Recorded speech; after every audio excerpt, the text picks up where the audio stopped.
lewat di stadion. Terus kita kan sebenarnya tugasnya untuk nertipin umat-umat. Cuman karena di situ anak sekolah dan heboh banget waktu Bapak Paus lewat, semuanya pada minggir buat deketin Bapak Paus. Oh, jadi Iya.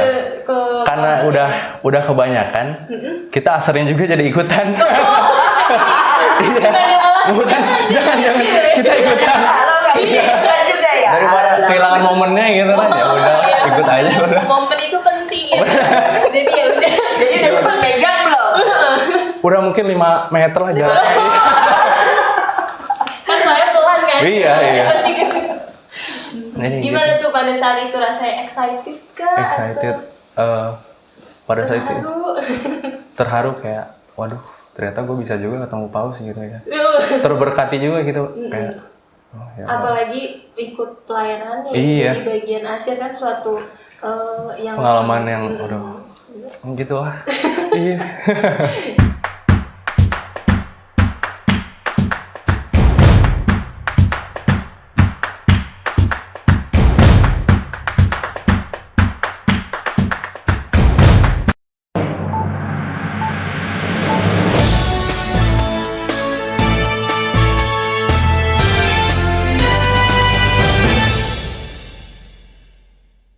Halo Sobat Sofa, kembali lagi di Sofa Podcast. Kali ini bersama saya lagi, Catherine, host yang akan menemani obrolan kita pada episode kali ini. Jadi jangan bosen-bosen ya untuk menemani Catherine untuk ngobrol-ngobrol bersama narasumber. Dan episode kali ini itu sangat spesial sekali karena kita akan menelusuri kisah dari baliknya momen yang paling bersejarah nih untuk umat Katolik di Indonesia, yaitu momen misa bersama Bapak Paus Fransiskus di GBK Jakarta. Dan tentunya kita mengundang narasumber dari Ketua Panitia Paroki Santo Fransiskus Assisi, yaitu Ibu Ika, dan salah seorang usher muda yang langsung terlibat langsung nih di lapangan, ada Glenn. Tapi dari keindahan itu kita juga sedang berduka karena beberapa hari lalu Bapak Paus Fransiskus, seorang pemimpin yang sangat sederhana, penuh kasih, dan juga ada dekat kita terus di hati kita, itu telah dipanggil oleh Bapak. Jadi untuk obrolan kali ini tidak hanya membicarakan mengenai teknis atau kepanitiaan, tapi juga kita akan membicarakan tentang kenangan, refleksi, dan warisan semangat yang ditinggalkan oleh Bapak Paus Fransiskus. Jadi, langsung aja kita ngobrol bareng narasumber kita. Kita sapa dulu ya. Halo Ibu Ika. Halo.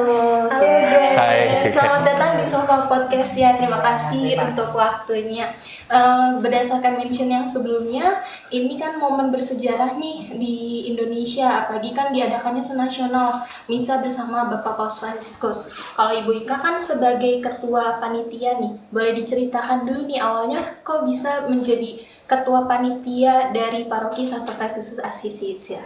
Oke, kebetulan memang saat itu Romo meminta saya, dan kebetulan saat itu memang saya menjadi wakil dewan saat itu ya, dari dewan paroki, dan Romo meminta saya untuk membantu dalam kepanitiaan bagi umat-umat dari Paroki Santo Fransiskus yang mau untuk berangkat bersama misa bersama Bapak Paus. Itu sih sebenarnya. Berarti awalnya. emang dari keuskupan udah memberikan slotnya ya berarti? Ya, jadi memang awalnya itu kita baru tahu bahwa nanti akan ada kuota. Oh. Nah, lalu setelah itu kita baru tahu dapat berapa kuota kita. Waktu itu kita dapat 500. Oh, 500. 500 kuota, 500 orang ya untuk yang ikut.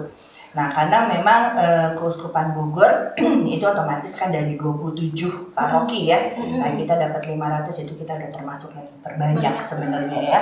Tapi tetap saja kurang. Ya, tetap saja kurang. Jadi dari 500 itu kita bagi untuk ke 7 wilayah saat itu. 7 wilayah. Saat itu paroki masih 7 wilayah, dan kita bagi ke 7 wilayah dengan jumlah yang hampir sama. Jumlahnya hampir sama walaupun ada beberapa yang berbeda. Dan setelah itu kita bagi juga kepada para petugas-petugas liturgi, bagi gitu ya. Nah, dari situ baru dikumpulkan. Begitu sih, Kat. Iya, sangat antusias berarti ya dari para umat itu buat ikut untuk bisa. Sangat antusias. Sangat antusias ya, lucu sekali sih ya pada saat pendaftaran itu dibilang susah, tidak, gampang banget. Biasanya kalau disuruh minta data susah ya. Ini mah data cepat sekali. Sampai nomor kata cepat banget lah. Pokoknya data itu cepat banget, rebutan. Sampai ada yang bisa nggak nambah lagi. Tapi memang karena kuota kita cuma segitu ya. Akhirnya memang tidak bisa. Dan Mama sangat sayang sekali banyak yang memang akhirnya harus kami tolak. Dan lucunya juga itu ada sampai dari Singapura. Email loh, kirim email ke kita, diterima oleh sekretariat, dikirimkan ke saya sebagai ketua panitia. Dia bilang dia mau bayar berapapun. Dia mau bayar berapapun kalau kita bisa ngasih dia tiket 5. Padahal kalau itu kan nggak bayar ya, kalau itu bisa kan emang dikasih kuota. Ya mungkin kalau di luar mungkin ada bayar ya, tapi kalau di kita tidak gitu.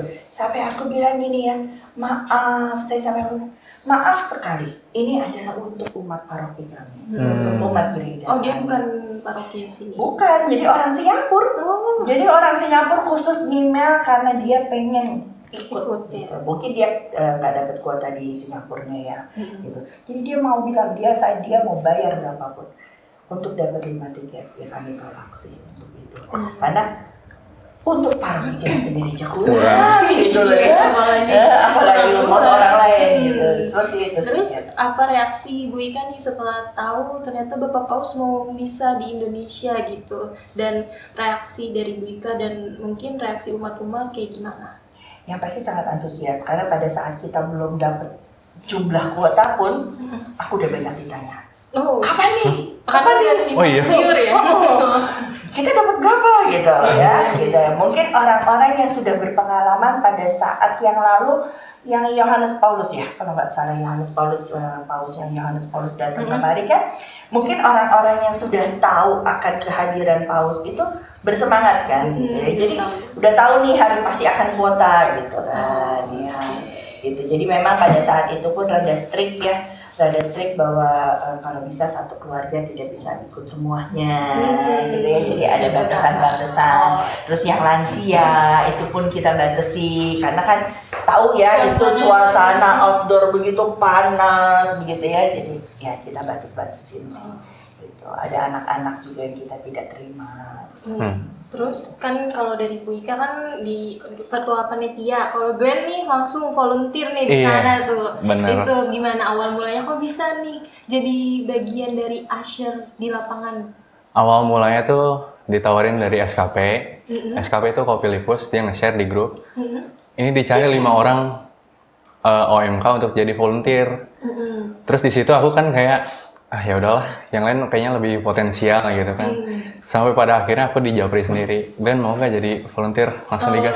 Mau Kopus gitu. Awalnya enggak. Ya, berarti emang jodohnya tuh ya ke sana ya. Gitu.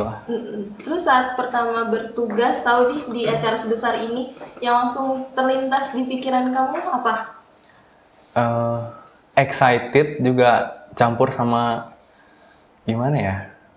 Takut gitu. Aduh bisa nggak ya jalaninnya gitu. Takut gimana nantinya. Tapi puji Tuhan lancar juga. Lancar ya. Kalau tugas-tugasnya sebagai usher di lapangan itu?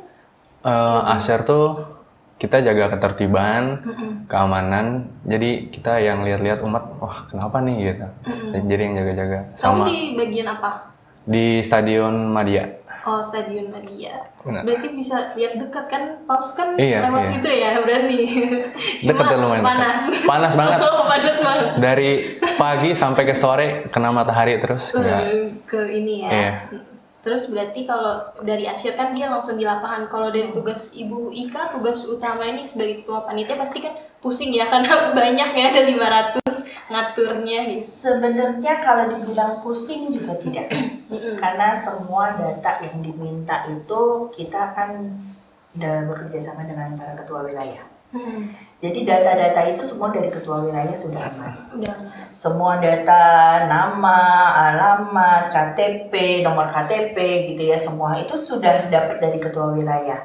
Dan kita sudah targetkan satu wilayah sekian, dan mereka sudah menjalankannya gitu. Jadi sebagai ketua panitia saya sebenarnya hanya mengumpulkan dan intinya paling hanya mencari misalnya busnya gitu. Jadi kita sebelum tahu kuotanya berapapun kita udah sewa bus dulu karena kita udah takut nggak ada bus nih gitu ya. Karena udah tahu kan excitingnya umat sekian banyak.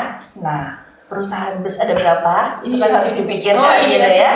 Jadi kita sudah ambil dulu gitu ya. Kita sudah sewa dulu.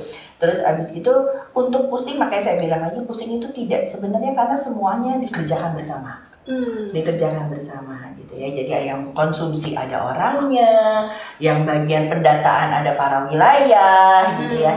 Jadi semuanya bareng-bareng sih sebenarnya. Gitu. Terus kan kalau dari ketua panitia kan ini bagian paroki, berarti harus menjebatani dengan keuskupan. Nah itu ada tantangan nggak dari komunikasinya? Kebetulan keuskupan kan langsung dengan Romo Sekjen ya, Romo Marcel pada saat itu, dan kebetulan saya juga bantu di situ. Jadi nggak ada masalah karena saya udah diterjun di situ juga. Aman ya, jadi aman. Jadi miskomunikasi. tidak ada miskomunikasi gitu. Jadi saya juga sempat membantu untuk pembagian gelang-gelangnya itu pun gitu. Karena ya lumayan ya, kita punya kuota 2.000 saat itu, kalau nggak salah 2.000 ya, lupa saya. 2.000-an kita dapat, tapi tempat duduknya mencelok-mencelok tuh, Kat. Jadi nggak satu lokasi itu buat keuskupan Bogor, tidak gitu. Jadi lokasi di sini ada sekian, di sini sekian, di sini sekian. Kamu bayangin aja, nggak mungkin kan satu paroki itu dipisah. Iya benar. Pasti pengen satu paroki pengen satu lokasi gitu kan. Nah, jadi itu agak mumet juga untuk membagi per parokinya itu. Oh, sesuai jumlah paroki. Sesuai jumlah, kan ada 27 paroki. Setiap paroki jumlahnya dapatnya beda-beda. Kita dapat misalnya kalau kayak kita kan dapatnya di Red A ya, Red A. Di Red A itu kita dapat itu waktu itu 500 buat kita, terus ada lagi buat paroki lain gitu ya. Tapi itu tuh jumlahnya nyocok-nyocokin gitu loh. Nyocok-nyocokin misalnya satu lokasi itu bisa buat 2 paroki, tapi benar-benar 2 paroki. Jangan sampai ada nanti pas satu paroki lagi cuma setengah di situ, sisanya ke tempat lain. Nah itu kan nggak mungkin, karena kendala dengan kita turun bus kan. Kasihan juga gitu. Nah di situ sih yang agak pusing pada saat pembagian di situ. Sedangkan kalau untuk koordinasi dengan Romo Marcelnya sih aman-aman aja. Aman aja gitu. Hanya karena aku juga di dalam situ, jadi ya bisa bantu-bantu. Berarti kan ada volunteer juga nih dari wilayah-wilayah buat bantu. Bagaimana cara Ibu Ika bisa memberikan semangat nih kepada volunteer, karena kan persiapannya butuh panjang dan juga intens tuh. Gimana? Jadi waktu itu saya serahkan kepada ketua wilayah, dan ketua wilayah pun saya mintakan itu per wilayah berbus. Busnya itu per wilayah, dan kita minta semua ketua wilayah memberikan 1 atau 2 orang sebagai ketua kelompoknya. Ketua kelompok. Iya, jadi kita kembalikan lagi pada ketua wilayah, karena ketua wilayah yang tahu umatnya dan mana yang bisa menjadi ketua kelompok, itu semua dari ketua wilayah. Jadi makanya aku kembali lagi, aku sebagai ketua panitia nggak terlalu pusing gitu loh, karena intinya ketua wilayah itu semua pada bisa diajak kerjasama. Pernah ada miskomunikasi nggak sama ketua wilayahnya mungkin? Datanya kurang atau paling gitu, datanya kurang, ntar nomor KTP-nya salah satu nomor angka, ntar KTP-nya kurang 1 angka, gitu ya. Nah terus kadang-kadang ngetiknya gitu ya, terus ntar namanya beda gitu, seperti itu aja sih. Ya wajar lah yang namanya administrasi yang kayak begitu-begitu sih. Tapi kalau miskom paling ya tambah, Bu Ika bisa nggak nambah orang lagi gitu.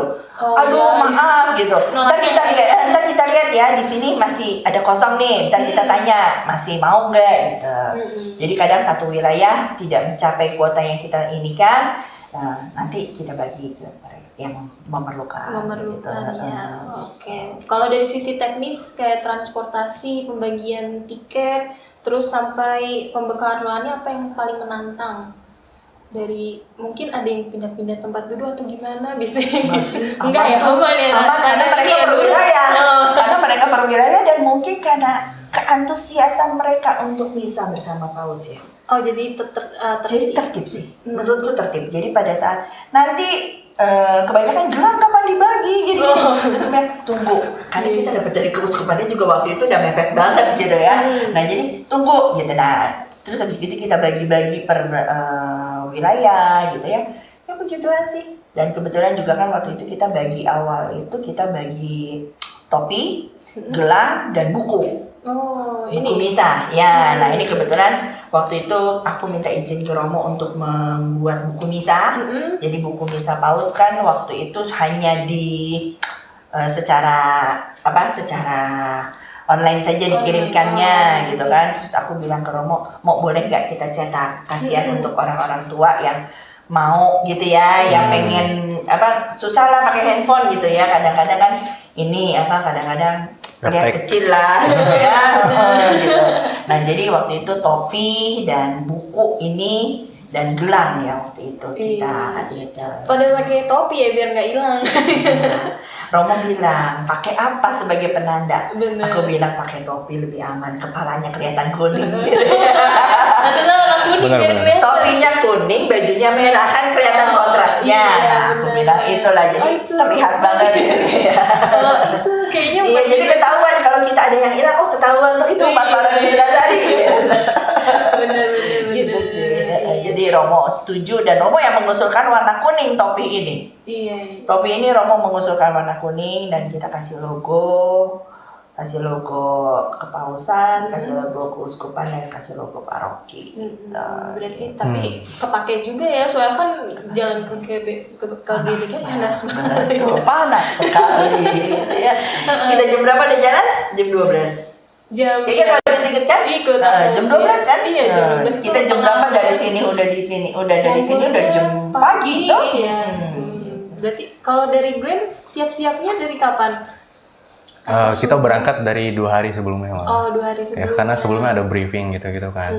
Pada saat hari H kita datang jam 8. Oh, jam 8 pagi. 8 pagi. Berarti ada emang nyiapin penginapan di sana atau? Kita nyari sendiri di sana. Oh, nyari sendiri. Tapi difasilitasi atau? Diakomodasiin sama paroki. Diakomodasiin dari parokinya berarti.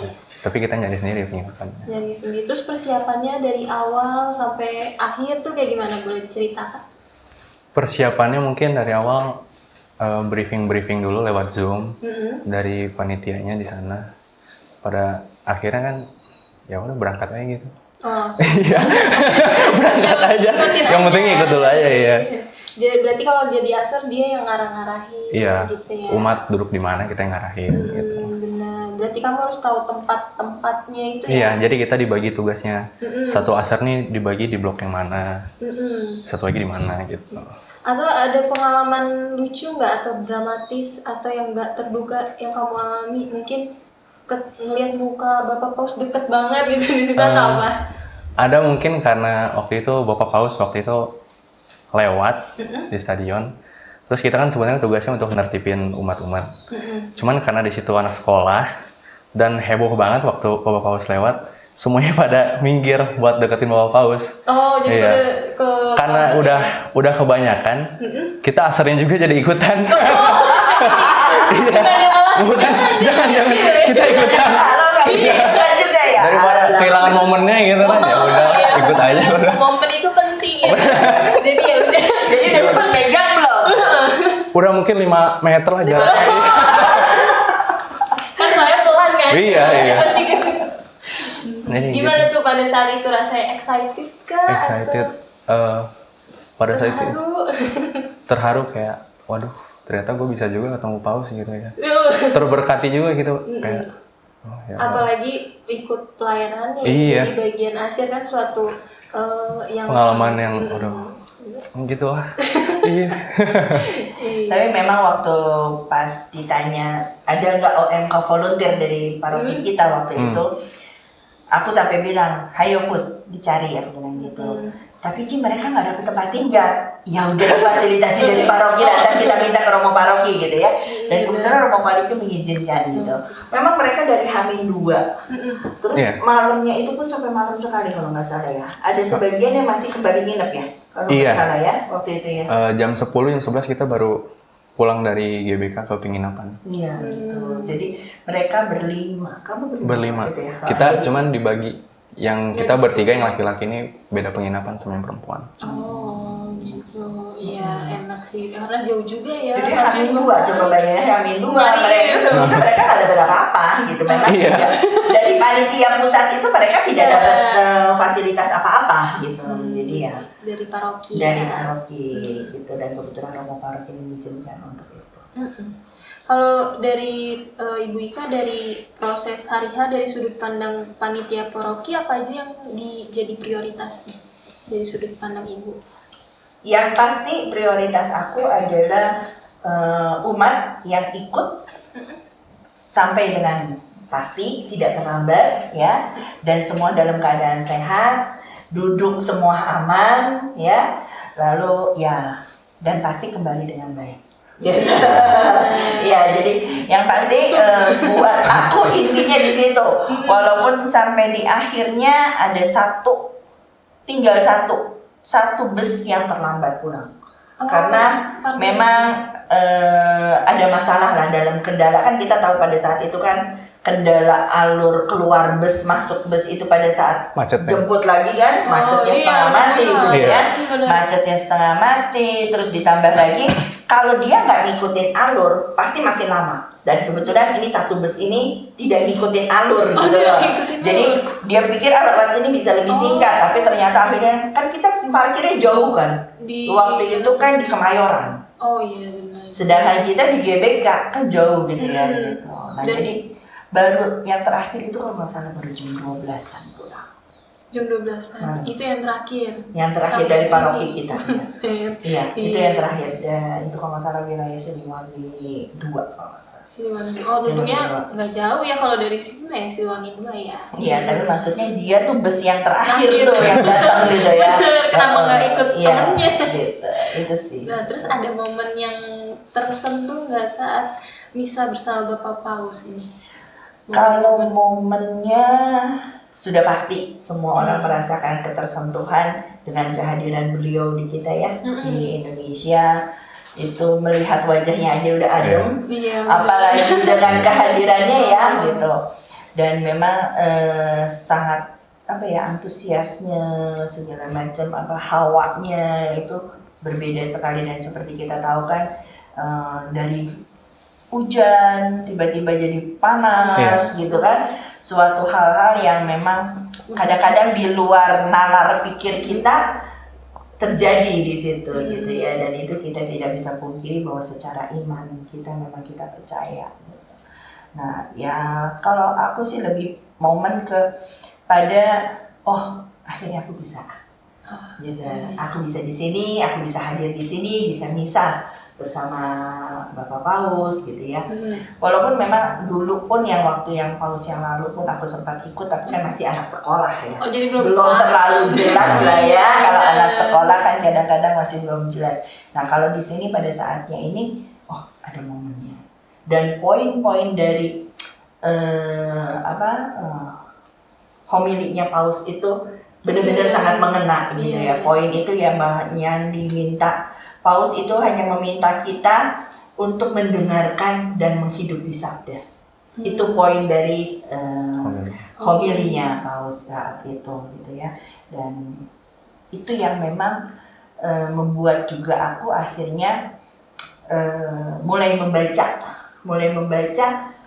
buku tentang Paus gitu, tentang Paus Fransiskus, tentang kekudusan yang dia arahkan segala macam.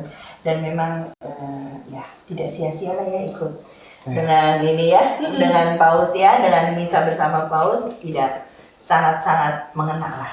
Iya benar. Ya meskipun pulangnya hitam gitu, kepanasan Kalau kita momennya pada saat yang jam 3 itu ya, jam 3 jam 4 kan itu panas banget tuh ya. Iya langsung. Sambil rosarioan, kan di situ sudah rosario kan, pada saat jam 3 jam 4 itu pada saat Rosario itu pada saat mancer banget gitu ya. Iya, setelah Panasnya. hujan itu kan, Iya, abis itu Rosario itu Rosario. sempet heboh sih ya. Panas ya itu. Iya. Dan banyak yang kabur itu dari tempat duduk. Akhirnya nggak Rosario juga gitu. Pada ngadem ya. Badan-badan. Tapi melihat walaupun yang hadir kadang ada juga sih yang lansia ya, melihat antusiasnya, muka-muka bahagia gitu ya pada saat udah beres pulang tuh aku udah kepikiran, aduh ada yang komplain gak ya, aduh gitu ada kepikiran gitu ya, kadang kan tempatnya panas banget gitu ya, tapi puji Tuhan semua itu gak ada, aman dan semua pada pulang dengan sukacita. Iya, Mau happy ya di momen yang saat itu kan ada juga tuh bus yang telat tuh dari paroki mana kalau nggak salah paroki Sentul yang akhirnya dia juga joget di lapangan parkir. Oh iya sampai dia nari-nari di lapangan parkir gitu ya. Nah ya itu momen-momen kebersamaan. Soalnya se-Indonesia ya banyak kan Indonesia. Paling merinding sih itu pas nyanyi bareng-bareng itu kan Iya. wah kayak suaranya bener-bener Alunannya iya, ya beda ya. bergema. Itu paling merinding Paling sih. merinding terus begitu yang kita kayak alur air itu ya di dalam berdiri. Seneng banget mereka main ini ombak. Ada kenang-kenangan nggak dari misa di sana, Mika? Jadi saat misa itu sudah beres misa sih gitu lah ya. Ngeliatin di TV, Bapak Uskup kan bagi-bagi rosario ya. Dalam hati gitu. Aduh, kapan ya gue dapet rosario dari Bapak Paus ya gitu. Hati nih ngomong gitu ya. Harus hati yang ngomong Hati gitu ya. dulu.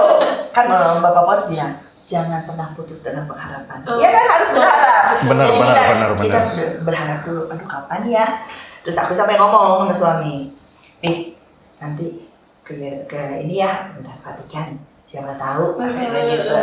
Oh ya, gampang gitu. Nanti ya ada rezeki. Oke. Terus saat itu kan masih capek ya. Istirahatlah tidur siang. Sore bangun. Suami gue manggil, Kak sini. Apa nih? Apaan nih? Tadi ada kotak ininya, ada kantong Kulit. hijaunya, kantong kulit hijau gitu.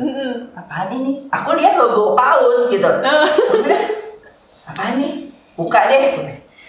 Pas aku buka, aku sampai, hah? Dapat dari mana? Aku bilang gitu. Jadi kami punya teman itu pas pampres. Dia itu selama Paus ada di Jakarta menjadi tim pengaman yang 2 motor yang selalu di dekat mobil Paus itu loh. Yang itu pengawal. Dia itu jadi pengawal di barisan paling depan. Kebetulan dia Kristen, bukan Katolik. Tapi dia dipanggil dan diberikan ini. Dan dia langsung ambil, dia ingat dengan aku. Aduh, puji Tuhan sekali. Aku bilang, aduh akhirnya dapat, jadi gak usah ke Vatikan deh. Gitu. Iya dapat. Dan memang sangat spesial karena di sini ya pasti ada Bunda Marianya gitu ya. Dan di belakangnya ada logo dari kepausannya gitu loh. Iya. Yang spesialnya itu sih. Jadi kalau dari luar sih terlihat seperti biasa saja. Tapi ya ini aja. Apalagi udah diberkatin ya. Sudah diberkati langsung kan gitu ya. Terus aku bilang, puji Tuhan. Aku bilang ya udah akhirnya harapan menjadi kenyataan. Jadi benar kata Paus, jangan berhenti berharap. Kita nggak tahu dari mana jalannya. Iya. Kan? Gitu. Tapi yang benar-benar aku merasa, oh ya memang nggak boleh berhenti berharap. Iya. Karena nggak tiba-tiba lah seperti ini kita siapa yang tahu. Kan bisa saja kan temen aku itu nolak. Oh saya bukan Katolik, enggak gitu ya. Iya. Tapi dia bisa terima dan dia bisa ingatnya sama aku gitu ya. Aduh, di situ sih itu. Ini sangat spesial sekali gitu. Berarti Tuhan mendengarkan ya. Jadi makanya nggak berhenti berharap. Betul, berhenti berharap. Kalau momen kamu di pas misa Paus, momen baik spiritual atau yang paling menyentuh apa? Mungkin pada saat itu perasaan takjub ya. Kita waktu itu keadaan lagi gerimis. Terus salah satu uskup ngajak kita untuk doa gitu kan supaya hujan berhenti. Setelah salam Maria keberapa, itu hujan langsung berhenti kan. Kayak wow, ini kekuatan doa sekeren ini. Langsung berhenti gitu. Sana Maria Ketujuh ya? Ingat. Aku siapa? Harus momen-setiap momen diingat ya. Mumpung masih bisa ingat. Betul. Berarti itu yang paling. Ada lagi nggak?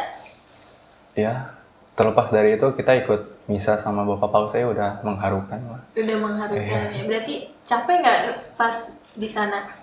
Atau capeknya Nggak. hilang pas lihat? Capeknya Bapak? hilang justru kayak oke, gitu.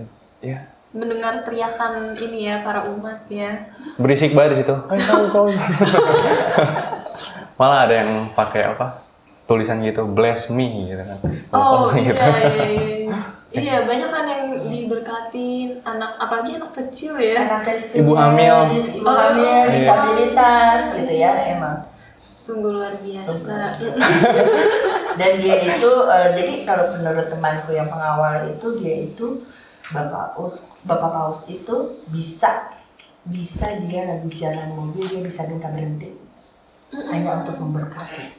Dan itu sangat merepotkan untuk para pengawal. Iya. Tapi ya kalau mungkin sopirnya yang sudah biasa dengan beliau ya gitu ya, jadi mungkin sudah biasa. Tapi untuk pengawal dari kita dari Indonesia kan takut ada apa-apa. Jadi ya ada, jadi dia sering minta berhenti sampai dia tuh bilang, lah kok mau berhenti lagi gitu. Oh iya gitu kan ya kan. Di depan atau kalau nggak di pinggir kan. Jadi kalau pada saat jalan ramai dia di pinggir. Orang-orang yang Iya dia sampai bilang, aduh Bu, aku tuh hampir sampai nabrak orang Bu, katanya gitu. Karena saking pada mau merapat ke mobilnya. Oh kalau kita jalan pulang. Ya jalan pulang ataupun jalan pergi, pokoknya itu dia pada banyak sekali. Dan bukan hanya umat Katolik saja. Iya. Dan Bapak Paus pun tidak hanya memberkati yang Katolik saja. Semuanya dia. Semuanya ya. Terus menurut Ibu Ika bagaimana kita sebagai umat nih mewarisi semangat Bapak Paus gitu? Ya balik lagi kalau menurut aku sih ya seperti juga homili beliau pada saat di GBK, dengarkan, hidupi. Tapi bukan hanya sabda, tapi mendengarkan semuanya lah ya. Kita mesti belajar mendengar, gitu. Bukan mendengar sabda saja. Tapi dengan mendengar sabda sebenarnya kehidupan kita pun harusnya lebih baik. Dan tapi dalam kehidupan sehari-hari pun Bapak Paus pun dalam buku, ada beberapa perkataan dalam Bapak Paus menyatakan bahwa kekudusan itu bukan hanya punya orang tertentu, tapi kekudusan itu punya kita pada saat kita menjalankan tugas kita di kehidupan ini.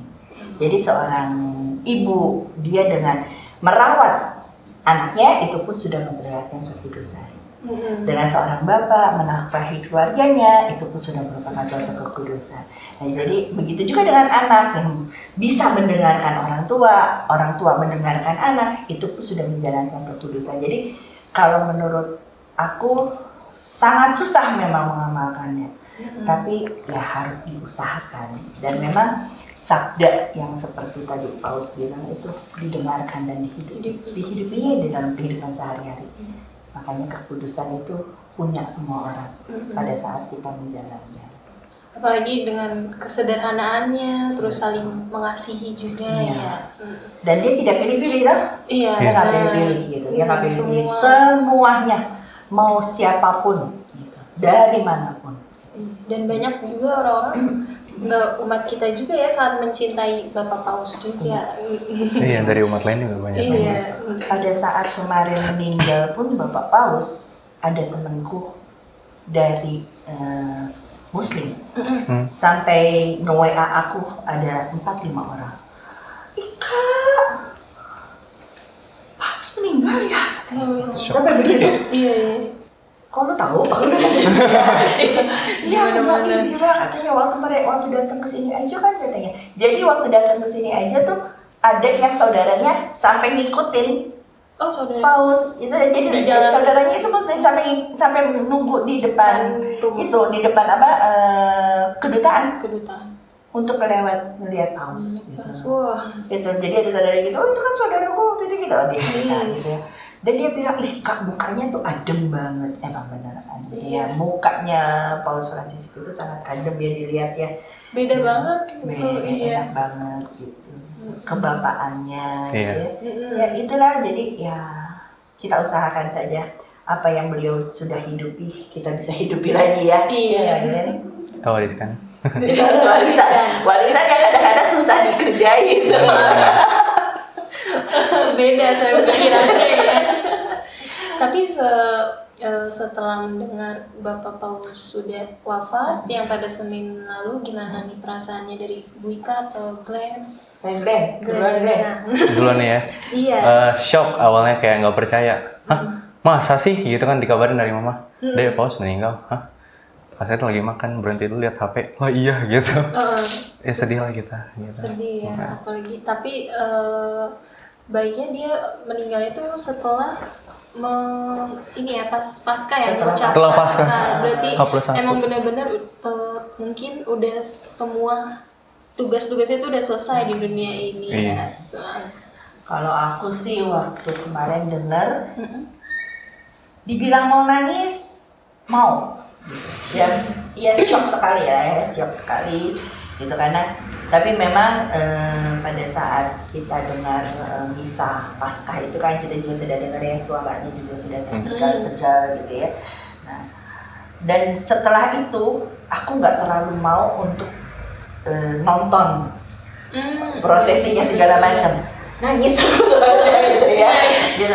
Prosesinya jadi sangat apa ya, sampai sekarang pun kalau dibilang merinding ya merinding juga gitu ya, masih ada hal-hal yang memang kayaknya ini loh tokoh agamaku, pemuka agama, pimpinan terbesar kita gitu ya, yang sangat dipuja oleh kita, dan kita juga lihat kan, tapi pada akhirnya sih suka lihat-lihat dari IG gitu ya, bagaimana begitu banyaknya yang hadir, dan dari semua negara kayaknya ya ada perwakilan gitu ya, semua negara kayaknya ada perwakilannya gitu, nggak ada satupun kayaknya negara yang tidak mengirimkan perwakilan gitu pada saat pemakaman. Ya itu sampai sekarang sih aku kadang-kadang kalau lagi nggak bisa nahan ya udah aku lewatin dulu aja. Daripada nangis gitu kan. Tapi waktu misal Bapak Paulus kan banyak tuh yang lewat-lewat, ya kan, itu juga banyak banget, sedih juga. Rasanya kayaknya gimana ya, hati yang laksa kayak gimana gitu. Apalagi pas ini wafat ya, sangat tersentuh sekali. Sangat tersentuh. Kalau misalnya diberi kesempatan menyampaikan satu kalimat nih untuk beliau, apa yang ingin Bu Ika ucapkan? Seperti yang beliau katakan, beliau juga selalu mengatakan, doakan saya, aku juga minta begitu. Doakan saya. Doakan saya. Iya. Glenn apa? Satu kalimat, terima kasih. Udah jadi contoh dan teladan umat Katolik yang baik. Semoga Paulus selanjutnya bisa meneruskan karyanya gitu. Amin. Bentar lagi ya berarti pemilihan. Konklav ya. Konklav tuh kalau nggak salah. Katanya sih 15 sampai 20 hari. Tanggal 7 Mei. Dimulai konklav. Gitu, dimulai kontraknya. Kalau itu kita Mudah-mudahan secepatnya kita bisa dapat Paulus yang baru, supaya tidak terjadi kekosongan tahta ya, kelamaan. Jadi kita liatin aja asap yang keluar, ntar putih apa hitam gitu ya. Jadi itu maksudnya asap tuh selalu keluar terus atau gimana ya? Tidak, jadi pada saat nanti ada keputusan, baru keluar kalau asapnya, kalau udah ada keputusan pasti Paulusnya siapa, itu keluarnya putih gitu. Tapi kalau tidak ya ntar keluarnya hitam. Nanti artinya mesti ada lagi. Mereka retret. Mereka di sana retret, bukan pemilu. Retret, iya ya. Jalan-jalan juga. Karena tidak ada pemilu, nggak ada pemilihan kan. Hanya berdasarkan Roh Kudus. Semua dari Roh Kudus. Begitu sih yang aku tahu. Mendengar dari para romo, jadi di sana itu memang karya Roh Kudus yang berjalan. Tidak ada kandidat-kandidatan. Nggak ada ya. Tidak ada. Berarti yang hadir di situ Dan nanti di situ ada semua kemungkinan. Kalau Kardinal Luna kan mereka tuh tanggal 4. Oh, kesana. Tanggal 4 Mei ya. 4 Mei. Kardinal Wih. Gak mau lama-lama kan katanya ya. Di sana gak ada kerjaan. Di rumah banyak kerjaan katanya. Di Indonesia-nya lagi banyak kerjaan. Dia refreshing berarti ya. Enggak juga lah. Apa pelajaran yang paling berharga yang bisa diambil nih dari pengalaman sebagai pelayanan? Siapa dulu? Silakan. Mikir dulu, kita nyiapin dulu. Dalam pelayanan yang paling sangat ini adalah kita harus rendah hati dan menghilangkan ego. Itu yang sangat berat. Karena kadang ego seorang manusia itu sangat kenceng. Rendah hati itu kadang-kadang suka dipersepsikan, ntar gue direndahin, padahal bukan. Rendah hati dan menurunkan ego itu dari pelayanan yang agak sulit memang kadang-kadang, dan dimana kita mesti balik lagi gitu ya, balik lagi bahwa kita bukan apa-apa, dan kita bukan siapa-siapa gitu. Jadi kembali lagi dengan apa yang Paus sampaikan, bahwa mau mencari suatu pelayanan, mau mencari suatu kekudusan tidak perlu jauh-jauh. Lakukan saja tugas kita dengan baik. Sebagai posisi kita sebagai apa, itu yang dilakukan dengan baik. Dan aku rasa itulah yang pelayanan yang hidup ya, sabda yang hidup. Bahwa selalu Tuhan ke dalam jalan kita ya. Betul, jadi sabda Tuhan itu yang harus dihidupi itu Iya, ya. betul. Jadi setelah kita bisa menghidupi sabda yang memang agak sulit pasti gitu ya. Karena ya kadang-kadang itu kerendahan hati dan ego kita kadang-kadang yang sulit, membuat sulit untuk menghidupi sabda. Kalau dari Glenn, Ya anak muda nih. pelajaran berharga. Kalau dari aku mungkin kebalikannya dari Tante Ika. Jangan ngerasa rendah diri, jangan ngerasa minder. Kalau emang udah dipanggil, ya lakukan aja lah gitu. Ya. Harus pede ya? Harus pede. Jadi kalau sudah dipanggil, artinya pasti kamu bisa. Iya, arti kita. Selalu berkata ya pada panggilan Tuhan berarti. Iya. Jangan putus pengharapan.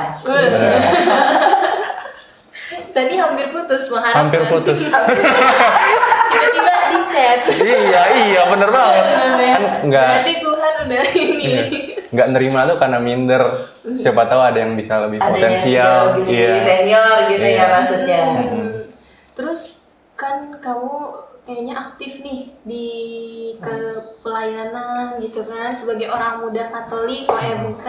Pesan kamu nih buat anak-anak muda sekarang apa? Buat apa terus semangat nih dalam pelayanan? Jangan malu, jangan takut. Pokoknya ikut dulu aja. Nanti Ikut dulu aja. iya. Nanti juga terbiasa melayani. Terbiasa melayani ya. Iya. Kalau dari Bu Ika, dari pengalaman untuk pelayanan di paroki, harapannya nih untuk paroki Santo Fransiskus Assisi ke depannya? Maju terus dan selalu ingat bahwa kita ada karena Tuhan otomatis, dan selama pelayanan kita juga harus lihat bahwa ada umat-umat yang memang harus didengar juga. Pesan-pesannya buat umat-umat atau enggak orang muda, apalagi kan tahun ini menyangkut orang muda sama lansia. Kembali lagi apa yang diucapkan Paus, jangan pernah lelah untuk berharap, jangan pernah lelah untuk mencoba, jangan pernah lelah untuk berusaha gitu ya. Kalau kamu gagal, lihat lagi kegagalan itu dan perbaiki. Hanya itu saja. Karena tidak mungkin manusia tidak pernah gagal. Iya. Jadi untuk orang-orang muda lebih semangat dalam pelayanan gitu ya, dan jangan takut, dan ingat bahwa kita hadir karena memang Tuhan yang hadir. Nah, oke. Kalau gitu udah nggak kerasa nih obrolan kita udah sampai beres ya. Iya. Terima kasih banyak kalau gitu untuk waktunya, tentang kisah-kisah, kenangan dan pengalaman dari Ibu Ika sama Glenn. Terima kasih banyak ya. Terima kasih juga. Dan terima kasih Komsos Sukasari ya. Terima kasih. Komsos SMA ya. Sofa apa namanya? Sofa Podcast. Sofa Podcast. Podcast. Terima kasih dari tim Sofa Podcast sudah mengundang kami. Terima kasih. Walaupun kita baru sambil deg-degan dikit. Benar. Ya. Iya. Tapi kayaknya lancar-lancar aja ya. Nggak dikit kok, ini banyak. Udah. Rasakan mobilnya. Oke. Iya, Baik. baik. Terima Iya. kasih. Nah, Sobat Sofa, bagaimana obrolan kita hari ini? Tapi jujur ya, cerita dari Ibu Ika dan Glenn ini tuh sangat mengena sekali nih. Kayak ternyata pelayanan itu tidak berjalan selalu mulus. Tapi disitulah Tuhan bekerja. Dari tawa, tangis, dan kerjasama, Tuhan tuh selalu ada di dekat kita untuk membantu. Tapi dari semangat itu kita kehilangan Bapak Paus Fransiskus atas kesederhanaannya dari kata-katanya, terus juga senyumannya yang tulus itu selalu hidup di dalam hati kita semua, dan itu nggak akan pernah hilang kayak gitu. Jadi teruslah untuk meneruskan lewat pelayanan yang setia, lewat kasih yang nyata, dan lewat keberanian untuk berani mengambil peran sekecil apapun itu. So, terima kasih banget untuk teman-teman Sobat Podcast yang sudah nonton sampai akhir. Tetap rendah hati, tetap bersinar, dan tetap selalu menjadi berkat seperti Bapak Paus juga selalu menghidupi kesederhanaannya. Kalau gitu, sampai jumpa lagi di episode selanjutnya. Bye! Buat teman-teman orang muda yang tertarik dengan kegiatan kepemudaan di Santo Fransiskus Assisi, boleh dicek di Instagram kami ya. Dan bagi umat seluruh paroki Santo Fransiskus Assisi dan seluruh umat Katolik dari Keuskupan Bogor, silakan like and share. Jangan lupa subscribe juga ya. Ini dia Sofa Podcast Komsel Santo Fransiskus Assisi. Assisi.